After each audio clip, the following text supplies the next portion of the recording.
وجهة نظري. وجهة نظرك. هي استاذه هند بتقول لك صح.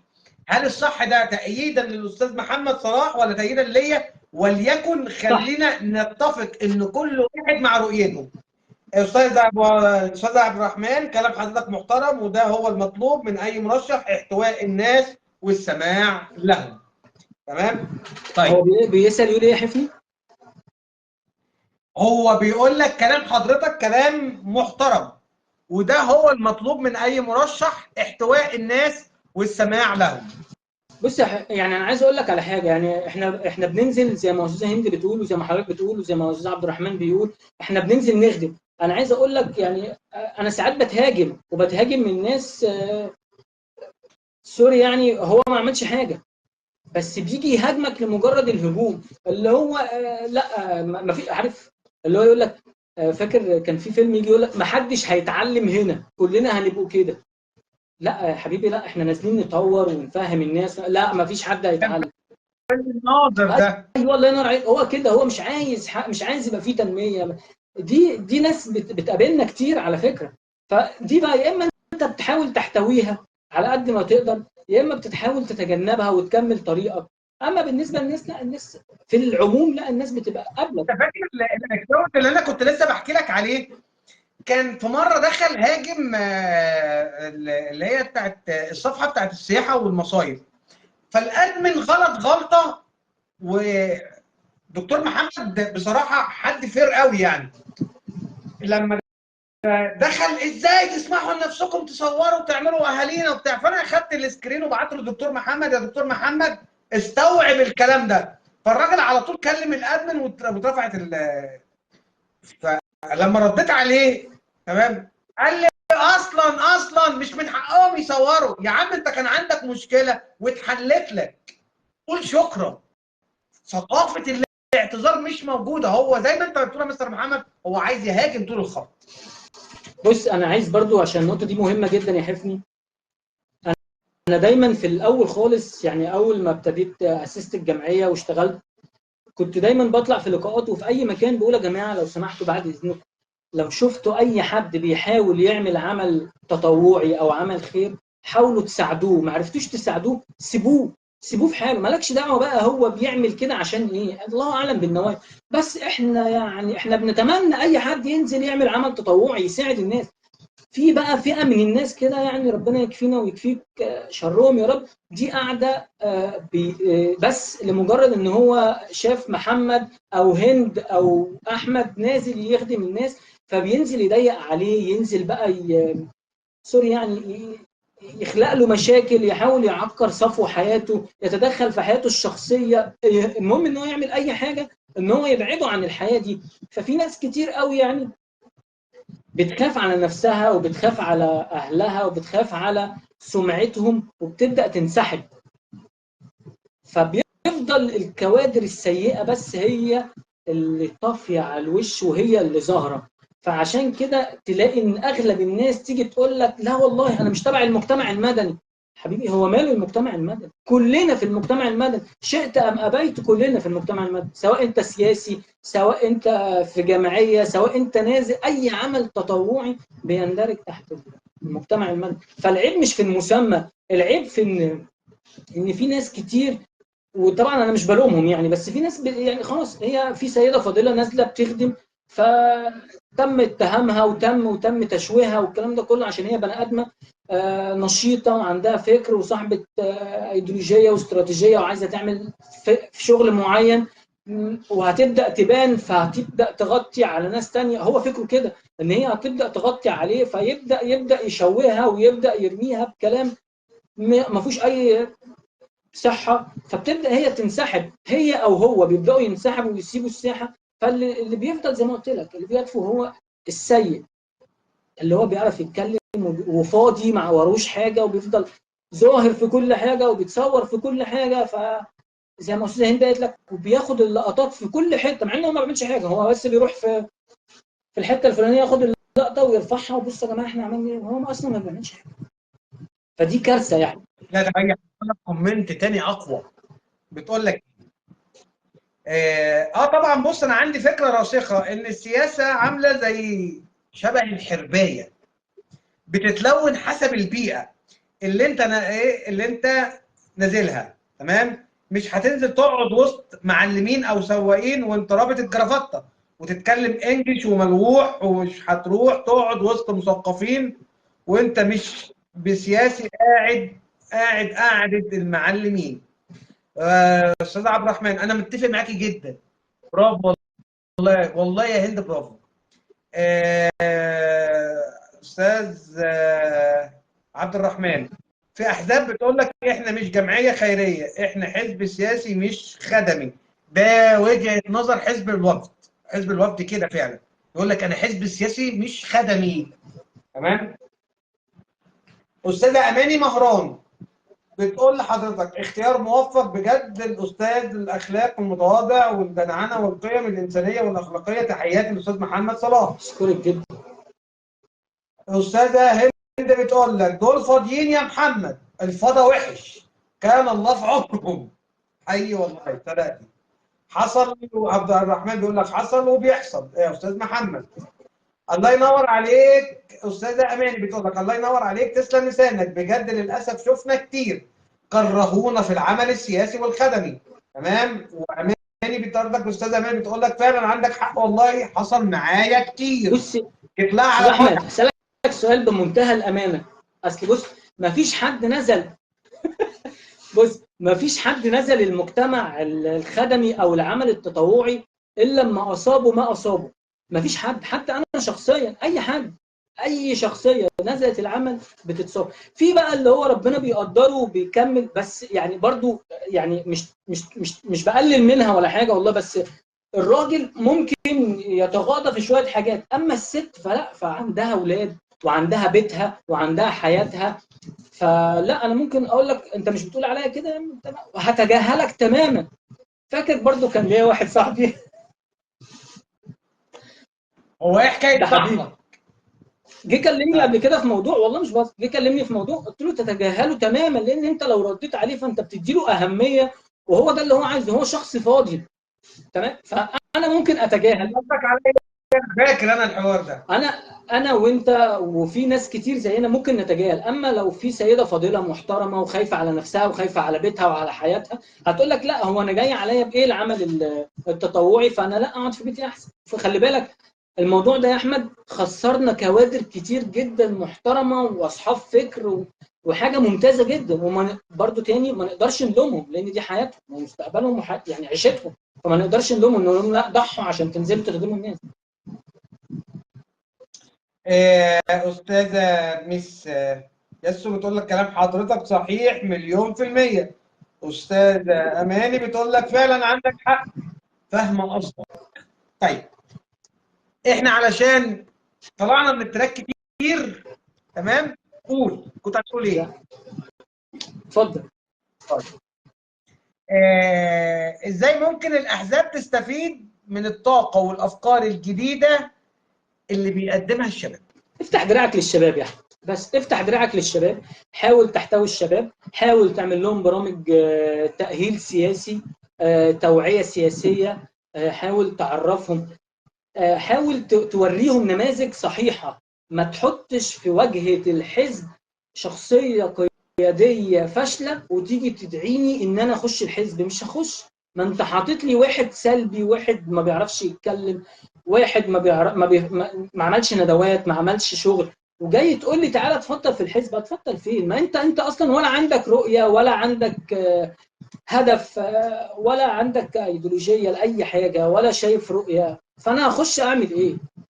تاني حاجة انا شايف ان انت بسم الله ما شاء الله كل واحد يجي المال السياسي دخل، فدي كارثه برضه. يعني زي ما هنرجع برضه نقول اهل الشباب واديهم مناصب واشتغل عليهم وخليهم يتدربوا في الحزب. ما عنديش مشكله ان انت تجيب حد قيادي يدير، ما دي طبعا بس يكون فعلا قد الاداره او قد المنصب اللي هو جاي يشتغل عليه. غير كده لا، ما ينفعش ان انت، يعني انا كمحمد صلاح مثلا ماسك امين تنظيم كذا، ما ينفعش تجيب حد فوقيه وتيجي تقول له معلش يا محمد ده هيبقى رئيسك، علمه. اما انت جايبه ليه؟ عشان اعلمه ويبقى رئيسي؟ لا، هاته بقى خليه تحت ويتعلم ويتدرب. فدي يا احمد برضو من ضمن الحاجات اللي مش هتخلي الشباب تخش احسن. هات لي حزب كده يعني عمل شغل للشباب، او حاول يحتوي الشباب بفعلي، بشغل فعلي على ارض الواقع. انا ما شفتش بصراحه. هو مسؤولية الحزب اني يأهل كوادر، ولا انا اجيب كادر جاهز على طول؟ تاني كده يا احمد. تاني تاني. وضبطني. تاني، انا عايز بس الناس تسمع سؤالك، مش تاني وانا عشان حاجه. طيب، هو انا كحزب اأهل الشباب تمام، ولا استقطب كوادر فاهمة على طول؟ الاثنين. انت عارف يعني ايه؟ بص يعني استقطاب دي يعني انا شفت حد كادر مميز في حزب تاني، او شفته قيادي في كيان تاني، فانا بستقطبه بجيبه احطه عندي. تمام؟ يعني طالما انا استقطبته يبقى انا شفته فعلا ناجح في مكانه فجبته. لا، اما يعني هستقطبه ليه طالما هو مش ناجح او هو مش في كيان؟ بستقطب يعني جبته بقى وهو مش ناجح وهو مش محقق حاجات، يبقى انا حزب فاشل. صدقني لو قلت لك ان انا ممكن استقطبه من باب الكيد. بص يا حزب، ما انا قلت لك، انا لخصتها لك. طالما انا مش شايفه حاجه قويه او قيادي في مكان وجبته عشان ينور هنا المكان او يعمل شغل، يبقى انا حزب فاشل. بقى الشغل اللي انت بتقوله ده اكيد وما كدش، لا ده مش شغل حزب، ده لا مؤاخذه ده شغل. ولا وكمان ده مش عمل سياسي اصلا. طيب هنا بيقول لك الاستاذ احمد الجندي يجب ان يكون العمل خالص لوجه الله ليس للبشر. استاذ احمد برضك بيقول لك احتواء الشباب وتوفير ما يحتاجه الشباب من تعليم وتدريب وتاهيل. برافو. عبد الرحمن بيقول لك المال السياسي وصل لدرجه شراء الناس لانك تطبل، وما ادراك من الطبل اللي شغال. اه يا حفني، دي صعبه قوي بقى يا حفني. حفني، انت هتخليني اخش في حاجات انا مش حابب اخش. مش انا مش انا عبد الرحمن، هو مش انا، هو اللي بيقول لك، هو اللي بيقول لك خش، مش انا. هو اللي بيقول لك خش هتجيبك، مش انا. هي ايه اللي هتجيبني يا حفني؟ اللي انت عايز تخش. لا بص اقول لك على حاجه فعلا. زي ما انا قلت لك، في احزاب كويسه جدا وقويه ومحترمه جدا جدا جدا، وفي احزاب مش كويسه. بصوا، اللي ما بيتعلمش من تاريخه يبقى برضه شايفه بني ادم فاشل. احنا في الانتخابات اللي فاتت واللي قبليها انا شفت نماذج قويه جدا وشغالين في الحزب بطريقه صعبه وعاملين شغل اكتساح، وجينا وقت الانتخابات شال ده وجاب ده. حصل ولا ما حصلش؟ ايوه ماشي ماشي معاك، انا معاك. حصل ولا ما حصل؟ حصل كتير في احزاب كتير. بص يا محمد، انا انت بما انك بقى انت عايز تفتح، فخلينا نفتح ونقول لك. بص يا استاذ محمد، هي اللون كان ايه؟ كان كحل. طيب انا لما اكون حزب داخل على انتخابات، ايوه. اول حاجه بدور على السبونسر. واحد، ليه سبونسر؟ علشان السبونسر ده لما اجي اقول انا عاوز اعمل مؤتمرات، مقرات، مش عارف ايه، هيبقى معايا السيوله اللي تحرك لي ان انا لما اعمل مؤتمر جماهيري تمام الاقي ناس بتحضر. ولا كلامي غلط؟ طيب هو في الاصل علشان خاطر الكوادر اللي موجوده مصفيه ده خالص، فبتستسهل. يعني ايه بتستسهل؟ انا ماسك الصندوق، امانه الصندوق تمام، ببتدي ابتكر ازاي انمي واطور الصندوق. الصندوق ده بقى يكون في امانه تمام، يكون في قسم، يكون في قطاع، يكون في الامانه العامه، يكون في المركزيه على مستوى الجمهوريه، وات ايفر. تمام. ليه؟ انا لما بعمل فعاليه او بعمل مبادره او بعمل مؤتمر او بعمل ندوه او كل ده بيتطلب فلوس. تمام؟ الفلوس ديت من طباعه بانر، من جبال كراسي، من ضيافه للناس اللي هتيجي تقعد عندك، من فانا علشان مش قادر اشغل ده ولا العقليه ده، تمام؟ فبقول ايه؟ هاتوا لي محمد صلاح.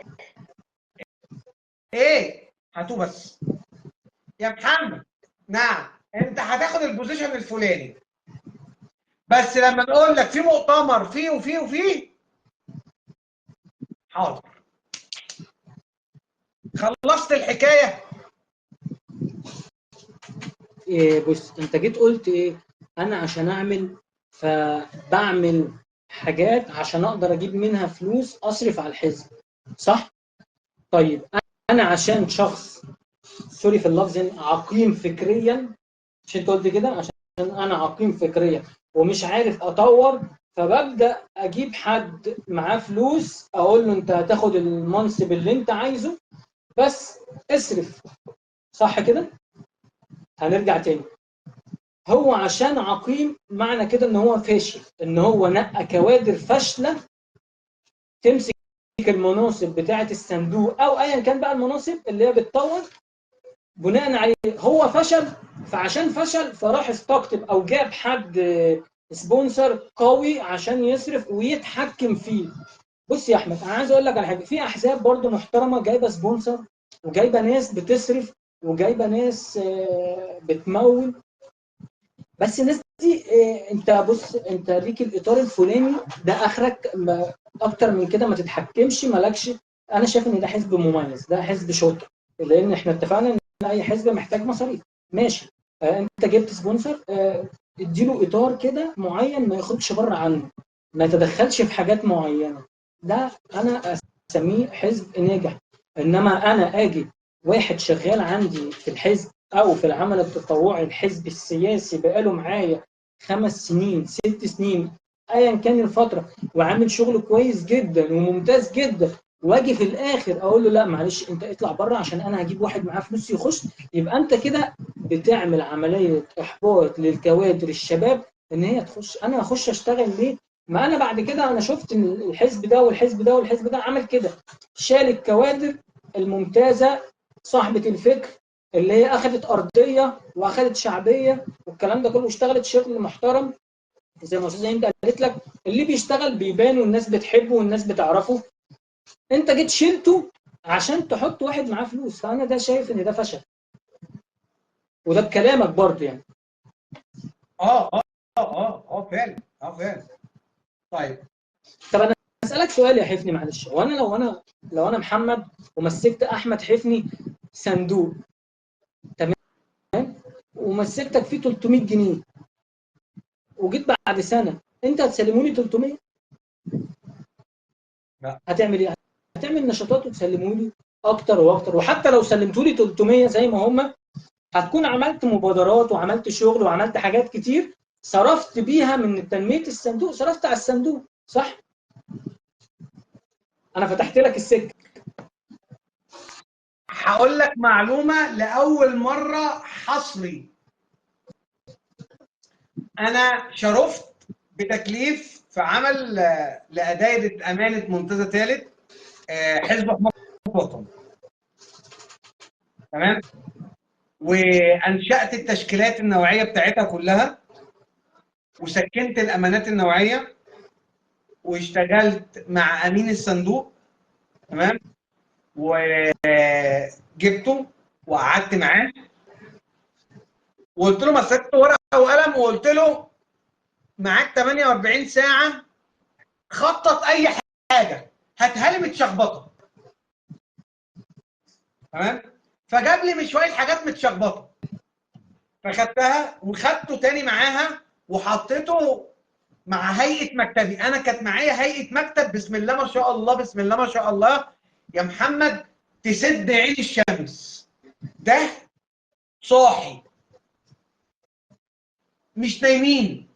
يعني كان بيشرف على التواجد في الوقت ده كان الدكتور محمد مطر. دكتور محمد مطر بيزنس قوي، حياته اديله تعجبني جنيه، طبعا. اديله جنيه لو ما رجعولكش 100 جنيه بحق. حلو. فكنا نقعدوا اقول لهم انا عاوز فلوس ماليش فيه، وانا معيش سبونسر، واحنا على دراعنا، واحنا على ايه؟ على دراعنا. فكنا نقعدوا نعملوا خطط، تمام. وامسك الدكتور محمد مطر، حد جميل جدا، اقول له اتفضل طور، تمام. فكان يقعد معايا، تمام، ونعمله كذا وكذا وكذا وكذا، تمام. واروح جاي اعمل له ازاي؟ اقول له لا لسه عندك تاني يا استاذ احمد، الدنيا مش كده. اقول له لسه يا دكتور مطر عندك تاني، تمام. الحمد لله والشكر لله، لما جيت غادرت مكاني، تمام، سبت في الصندوق ده مبلغ مالي محترم. ليه؟ انا استفزت ملكاته. فاهم قصدي يا استاذ محمد؟ انا عملت ايه؟ استفزت ملكاته وخدت الطرح بتاعه، ما عملتش فيها الوان مان شو اللي هو الرجل الاوحد. لا لا لا لا، انا جبت هيئه مكتب عتاوله، تمام. كان بيديني كام؟ ماليش فيه. صح. تمام. تقعدوا مع الراجل ده كده تغسلوه لي، وبعد ما تغسلوه هاتوا بقى العرض بتاعكم اغسل بيه تاني. كنت باخد خلاصه الخلاصه. اللهم لك الحمد. تيم انا اشرف ان انا اشتغلت معاهم كوادر فعلا فعلا تستحق المكان الافضل والاحسن. العقل ده ما كانش بينام، والله العظيم والله العظيم والله العظيم يا محمد يا صلاح، اتقالت لي بالحرف: لو شرينا من سوق العبيد اعتقنا لله.